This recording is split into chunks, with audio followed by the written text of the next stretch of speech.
Welcome to the destination. और मैं हूं रवि सर वंस अगेन आप सभी के बीच।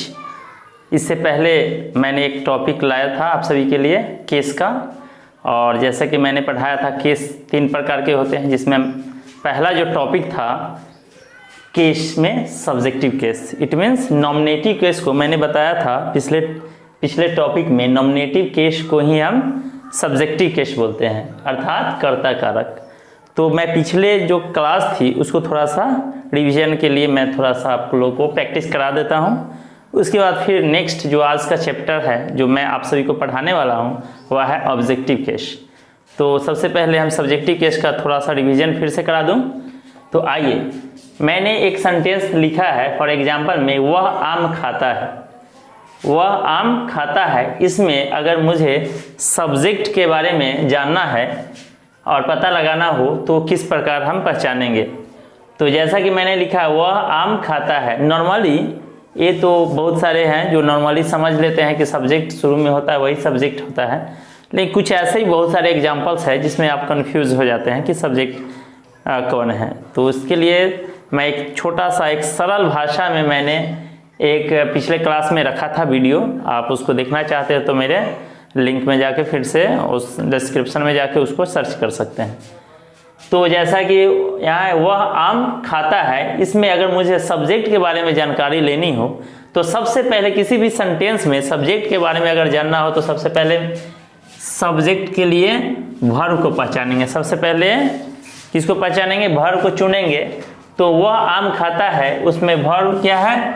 खाता है, यानी वर्ब, यानी खाने वाला कौन? खाता हूं अर्थात खाने वाला कौन। वर्ब क्या होता है? जिसके अंत में ना लगा हो।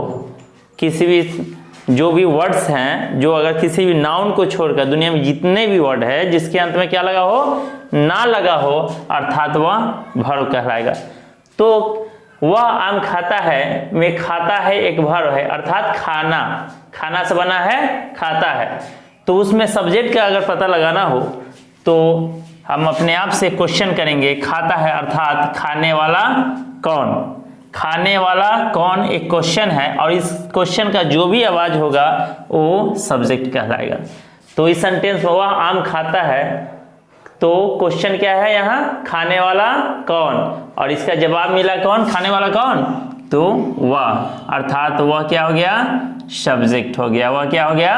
सब्जेक्ट। खाने वाला कौन? वह। कौन खाता है? आम। तो वह खाता है, अर्थात वह क्या है? हमारा सब्जेक्ट हो गया। तो इस प्रकार मैंने छोटा सा आपको एग्जांपल रखा है पिछले क्लास का रिवीजन के लिए, ताकि मैं नेक्स्ट जो अभी आप सभी को ऑब्जेक्ट का क्लास देने वाला हूं वो समझ में आएगा। तो आइए अब हम लोग चलते हैं ऑब्जेक्ट के लिए। तो आइए अब हम लोग सीखेंगे आज के जो क्लास में मैं पढ़ाने वाला हूँ आप सभी को, वो है topic objective case. Objective case अर्थात हिंदी में इसको कर्म कारक कहते हैं। ऑब्जेक्टिव केस को मैंने जैसा कि बताया था, हमारी जो क्लास होगी वो कॉन्सेप्ट बेस्ड क्लास होगी। इसमें किसी भी तरह रूल से हटके हम पढ़ाएंगे, क्योंकि आप किताबी भाषा से पढ़ पढ़ के बोर हो चुके हैं। और मेरा वादा है, और मैं 100% कह सकता हूं कि आपने जो अभी तक ऑब्जेक्टिव केस का क्लास लिया है जो किताबी भाषा से है, उससे 100% सेटिस्फाइड नहीं होंगे। जैसा कि यह आपके बीच मैंने जो डेफिनेशन लिखा है वह ऑब्जेक्टिव केस का है, जो कि एक किताब से दिया गया हुआ है। जैसा कि when a noun or pronoun is used as an object in a verb is called objective case. अर्थात जब नाउन और प्रोनाउन का प्रयोग किसी क्रिया के ऑब्जेक्ट के रूप में हो, किसी क्रिया के ऑब्जेक्ट यानी वर्ब के ऑब्जेक्ट के रूप में हो, तो उसे ऑब्जेक्टिव केस का है। अब आप बताओ, यहाँ कह रहा है, यह डेफिनेशन कर रहा है कि ऑब्जेक्ट के रूप में हो, तो सबसे पहले मुझे जानना होगा कि ऑब्जेक्ट होता क्या है ना। जब तक अगर आप नहीं समझ पाएंगे ऑब्जेक्ट क्या होता है, तब तक आप कैसे डिसाइड करेंगे कि ऑब्जेक्ट के रूप में हो तो क्या हो, ऑब्जेक्ट होता क्या है। और आपने जो बुक्स में पढ़ा है इससे तो आप, मुझे विश्वास है कि आप 100% सेटिस्फाइड नहीं हो पा रहे हैं और कंफ्यूज्ड रहते हैं। तो उस कंफ्यूजन को अगर दूर करना है तो आपके बीच मैं रवि सर द डेस्टिनेशन के इस क्लास में मैं आपसे वादा करता हूं कि आज के क्लास के बाद आप 100% सेटिस्फाइड होंगे और सीख पाएंगे अब हम लोग आते हैं जो हमारी कंसेप्ट है, जो मैं आपको आज दे रहा हूँ, उस कंसेप्ट के अकॉर्डिंग मैं पढ़ाने वाला हूँ कि ऑब्जेक्ट क्या होता है। तो ऑब्जेक्ट सबसे पहले जानेंगे। ऑब्जेक्ट इट मीन्स कर्म। ऑब्जेक्ट को अगर जो मैं डेफिनेशन लिखा हूँ कि जब कर्ता का फल किसी दूसरे के ऊपर पड़े, जब कर्ता का फल किसी दूसरे के ऊपर पड़े तो उसे कर्म कारक कहते हैं। तो अब आप देख रहे हैं कि इसमें नया क्या है, ये भी तो हमने पढ़ा है बुक्स में। तो बिल्कुल आपने यह भी पढ़ा है, लेकिन इसके बाद भी आप पूरी तरह संतुष्ट नहीं हो पा रहे होंगे मैंने जो यहाँ तक लिखा है, क्योंकि जब कर्ता का फल किसी दूसरे पे पड़े तो कैसा फल पड़े भाई, कैसा, लीची, आम, है ना, कटहल, क्या पड़ेगा भाई, तो उसको समझना हो। तो मैं यहाँ एक स्टेप और जोड़ूंगा, उसके बाद 100% आप संतुष्ट हो जाएंगे किस प्रकार का फल पड़ेगा। तो जब कर्ता का फल किसी दूसरे के ऊपर पड़े, अर्थात, इसमें मैंने जोड़ दिया अर्थात कर्ता, अर्थात कर्ता यानी सब्जेक्ट, जो कि मैंने इसे पिछले क्लास में पढ़ा है। सब्जेक्ट अर्थात कर्ता, है ना, अर्थात कर्ता यानी सब्जेक्ट जो कुछ करता है, जो कुछ करता है या जिसे करता है या जिस काम को करता है उसे ऑब्जेक्टिव केस कहते हैं। उसे क्या कहते हैं, ऑब्जेक्टिव केस कहते हैं। अब इस डेफिनेशन के बाद आप, मुझे विश्वास है कि आप 100% संतुष्ट हो गए होंगे कि जब कर्ता का फल किसी दूसरे के ऊपर पड़े, अर्थात कर्ता अर्थात कोई सब्जेक्ट जो कुछ करता है या जिसे या जिस काम को करता है उसे ऑब्जेक्टिव केस कहते हैं। तो इसके लिए मैं एक एग्जांपल देने वाला हूं। तो एक एग्जांपल यहाँ पे है। तो जैसा कि मैंने एक एग्जांपल लिखा है कि हम लोग बस से बाजार जाते हैं, हम लोग बस से बाजार जाते हैं। तो मैंने बताया है अभी आपको इसी क्लास में और पिछले क्लास में कि किसी भी सेंटेंस में अगर सब्जेक्ट और ऑब्जेक्ट का पता लगाना हो तो सबसे पहले हम वर्ब को ढूंढते हैं। तो इस सेंटेंस में हम लोग बस से बाजार जाते हैं, तो जाना क्या है, वर्ब। मैंने बताया है कि जिसके अंत में ना लगा हो, ऐसा शब्द, ऐसा वर्ब, जैसा वर्ड जिसके अंत में ना लगा हो क्रिया कहलाता है। जैसे कि जाना, जाना से बना है जाता है, तो जाना एक वर्ब है, जाते हैं एक वर्ब है। तो मैंने बताया है कि इससे क्वेश्चन करेंगे। सबसे पहले क्या ढूंढेंगे, वर्ब को। तो जाते हैं, तो क्वेश्चन आपके अंदर में आ रहा है कि जाने वाला कौन, तो जाने वाला कौन, और इसका आंसर क्या मिला आपको, कौन जाने वाला, हम लोग बस से बाजार जाते हैं। तो इसमें सबसे पहले वर्ब को ढूंढेंगे, उसके बाद दूसरा कंसेप्ट है कि उसके बाद सब्जेक्ट को ढूंढेंगे। तो पहले हमने वर्ब को ढूंढ लिया, अब सब्जेक्ट की तरफ जाएंगे। तो जाने वाला कौन, तो जाने वाला इसमें कौन है, हम लोग है। तो सब्जेक्ट क्या हो गया, हम लोग, सब्जेक्ट हो गया, ए सब्जेक्ट। अब हमें ढूंढना है लास्टली ऑब्जेक्ट को। तो ऑब्जेक्ट को ढूंढने के लिए सबसे पहले वर्ब ढूंढेंगे। वर्ब जब ढूंढ लेंगे उसके बाद दूसरा स्टेप में हम लोग काम करेंगे सब्जेक्ट ढूंढने का। जाने वाला कौन, तो हम लोग। तो अब हम लोग कह सकते हैं, क्वेश्चन होगा, हम लोग जाते हैं, हम लोग जाते हैं। अब अगला मैंने लिखा है हम लोग जानते हैं, क्योंकि मुझे ये सब्जेक्ट का पता चल गया, मुझे सब्जेक्ट मिल गया है, यानी हम लोग जाते हैं। सब्जेक्ट क्या है, हम लोग जाते हैं, सब्जेक्ट, और वर्ब पता चल चुका है। तो अब मुझे क्या ढूंढना है, ऑब्जेक्ट। तो पहला क्या काम करेंगे, किसी भी सेंटेंस में वर्ब ढूंढेंगे। जाते हैं यानी जाने वाला कौन, तो जाने वाला हम लोग सब्जेक्ट हो गया और वर्ब जाते हैं। अब ढूंढना है ऑब्जेक्ट। तो क्वेश्चन फिर से करेंगे, हम लोग जाते हैं। तो क्वेश्चन आपका होगा कहाँ, आप खुद से क्वेश्चन करेंगे, आप खुद से क्वेश्चन करेंगे। एज ए स्टूडेंट आप लोग खुद क्वेश्चन करेंगे कि हम लोग जाते हैं, तो मैं अगर आपसे पूछूं कि हम लोग जाते हैं तो आपका क्वेश्चन क्या होगा? आपका 100% यही क्वेश्चन होगा, कहाँ जा रहे हैं, कहाँ जाते हैं। तो इस कहाँ, यह क्वेश्चन जो है कहाँ, उसका आंसर जो भी होगा, उसका जवाब जो भी होगा, आंसर जो भी होगा, वो आपका ऑब्जेक्ट कहलाएगा। तो आप ढूंढिए, हम लोग जाते हैं, कहाँ जाते हैं? आंसर बोलिए, आप लोग क्या बोलेंगे?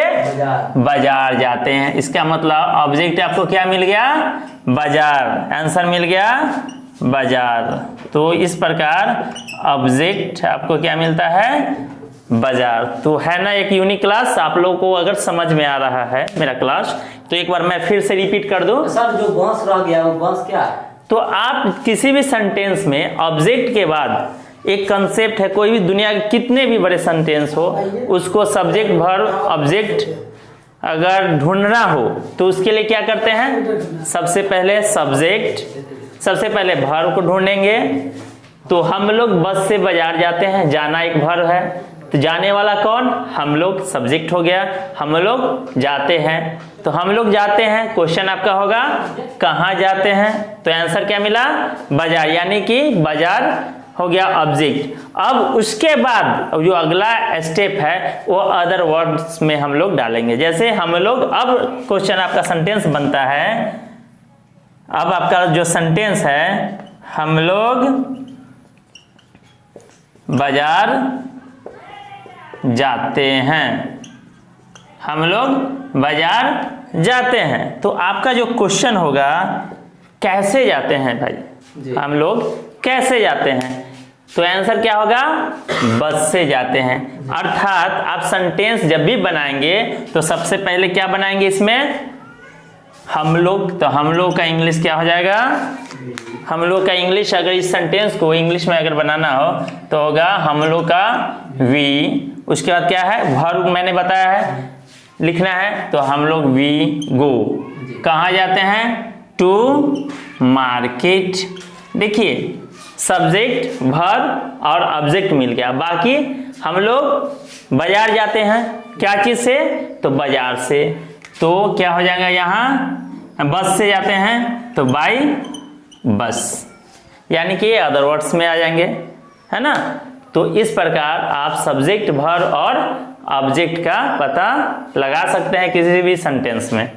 तो अगर मेरा ये आपको वीडियो समझ में आ रही है तो प्लीज़ मेरे वीडियो को लाइक करें और शेयर करें। और एक छोटा सा एग्जाम्पल लेते हुए हम लोग वीडियो को फिनिश करेंगे।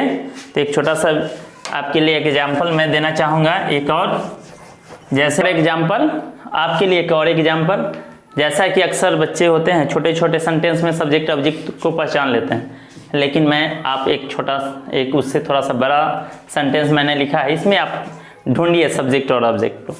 तो मैंने लिखा है, मोहन का भाई रात में किताब पढ़ता है।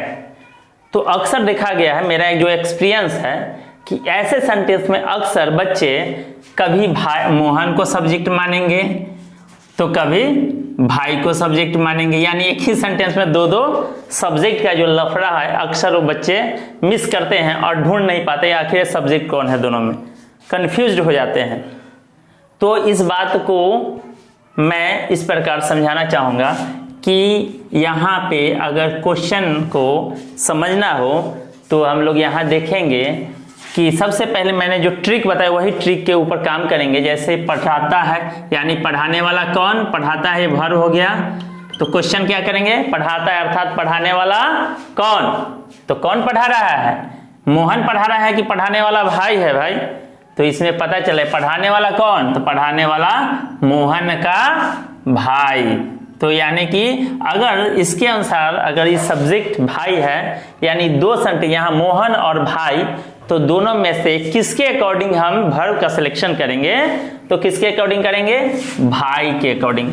जैसे अगर मोहन ना करे और भी कंफ्यूज अगर होना है, मैं कंफ्यूजन के लिए एक और समझा रहा हूँ कि हम लोगों, क्या लिखा मैंने? हम लोगों का भाई, हम लोगों का भाई रात में किताब पढ़ता है। तो हम लोगों का भाई में सब्जेक्ट जो है कैसे होगा, पढ़ाता है अर्थात पढ़ाने वाला कौन। तो पढ़ाने वाला यहाँ कौन मिला, भाई। किसका भाई, हम लोगों का भाई। तो हम यहां से यहां तक को सब्जेक्ट मानेंगे, मोहन का भाई। और जो इसके साथ वर्ब का प्रयोग होगा वह होगा भाई के अकॉर्डिंग, न कि हम लोग के अकॉर्डिंग। तो हम लोग का भाई पढ़ाता है, तो अगला क्वेश्चन आपका हो गया कि हम लोग का भाई पढ़ाता है तो क्या पढ़ाता है। क्वेश्चन होगा आपका अगला, क्या पढ़ाता है। तो आंसर क्या होगा, हम लोग का भाई रात में किताब पढ़ाता है। तो आपको ऑब्जेक्ट इस प्रकार मिल रहा है और अदर वर्ड में हम लोग रात में डालेंगे। और अगर इसका सेंटेंस अगर बनाना हो तो क्या हो जाएगा, क्योंकि ये पोसेसिव केस के रूप में है, हम लोगों का है, तो आंसर होगा आवर ब्रदर। और जैसे कि मैंने बताया है कि बच्चे अक्सर कंफ्यूज होते हैं कि हम लोग है तो एक प्लुरल है और प्लुरल के साथ प्लुरल भर देते हैं। तो उस कंफ्यूजन को दूर कीजिए, क्योंकि हम लोग का भाई रात में पढ़ाता, हम लोग नहीं पढ़ाते बल्कि भाई पढ़ाने का काम कर रहा है। अर्थात भाई क्या है यहाँ, ये भाई सिंगुलर के रूप में है, तो इसके साथ क्या होगा, सिंगुलर वर्ब, यानी our brother teaches, our brother teaches a book. और कब पढ़ाता है, at night. Our brother teaches a book at night. तो मुझे विश्वास है आप इस प्रकार के जो ऑब्जेक्ट का जो आपकी कंफ्यूजन होती है उसको मैं आपकी इस कंफ्यूजन को दूर करने में सफल रहा हूँगा। अगर मेरे वीडियो को समझ में आया हो, अगर अच्छा लगा हो तो कृपया करके सब्सक्राइब करेंगे, फॉलो करेंगे। Thank you very much.